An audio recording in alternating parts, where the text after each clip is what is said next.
Hello friends, daily dictation के लिए channel को सब्सक्राइब कर लें। यह डिक्टेशन 5 सेकंड बाद शुरू होगी।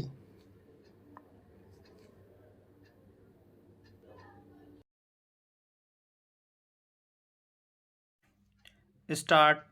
भाषा को मजबूत बनाने में लिपि का महत्वपूर्ण योगदान होता है।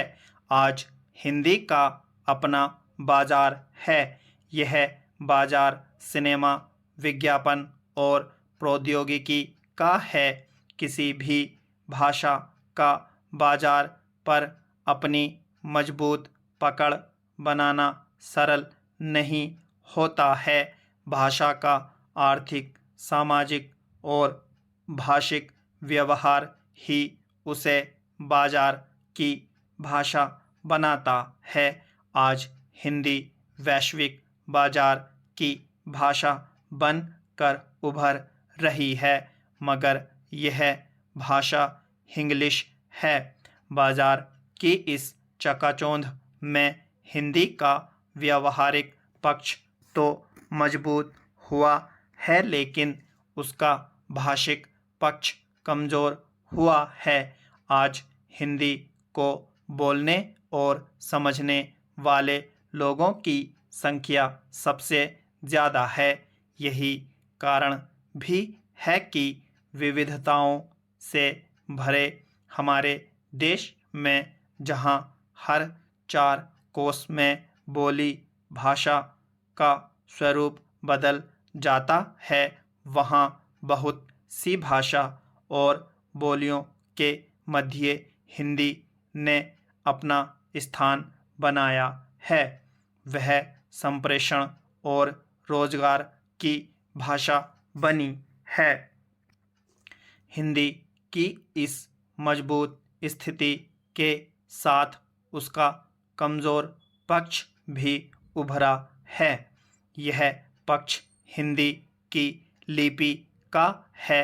आज जब हम बाजार की चकाचौंध में चमकती हिंदी का गुणगान करते हैं, तो उसके व्यावहारिक पक्ष को देखते हैं, लेकिन भाषिक पक्ष को अनदेखा कर देते हैं। बाजार सिनेमा और विज्ञापन में हिंदी और उसकी लिपि के प्रति भेदभाव की मानसिकता को नहीं देख पा रहे हैं।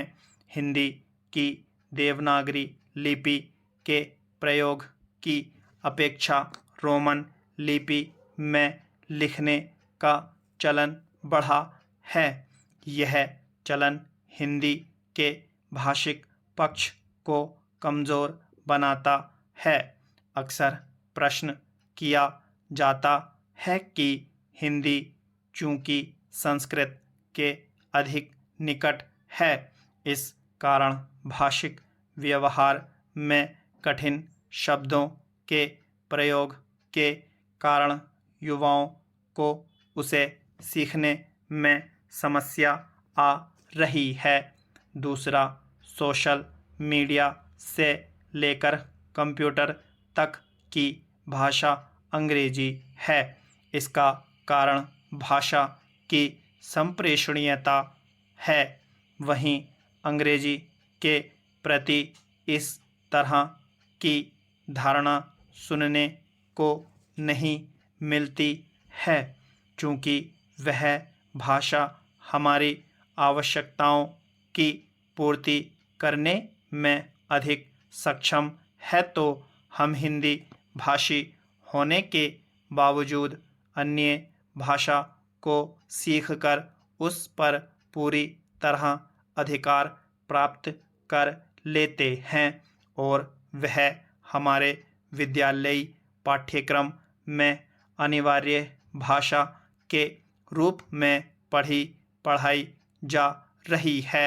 वहीं हम हिंदी के प्रति संस्कृत से उसकी निकटता के कारण कठिनता का आरोप प्रत्यारोप लगाते रहे हैं। भाषा कोई भी कठिन और सरल नहीं होती है। यह हमारी मानसिकता है जिसने इसे दो खेमों में विभाजित किया है। इसी ने अंग्रेजी को उपयोगी और सरल बताया और हिंदी को दुरूह होने की श्रेणी में डाल दिया। देवनागरी लिपि की बात करें तो यह जितनी सरल और वैज्ञानिक है वह वैज्ञानिकता अन्य भाषाओं की लिपियों में नहीं मिलती है। हिंदी की देवनागरी लिपि में एक ध्वनि के लिए एक ही चिन्ह का प्रयोग होता है जो रोमन लिपि में नहीं है। यहाँ एक ही ध्वनि का के लिए सी, के और क्यू का प्रयोग होता है। इस कारण अंग्रेजी भाषा की रोमन लिपि को सीखते समय उसके उच्चारण क्रम में एक ही वर्ण के प्रयोग के साथ शब्दों के अलग-अलग उच्चारण क्रम को भी सीखना पड़ता है। स्टॉप।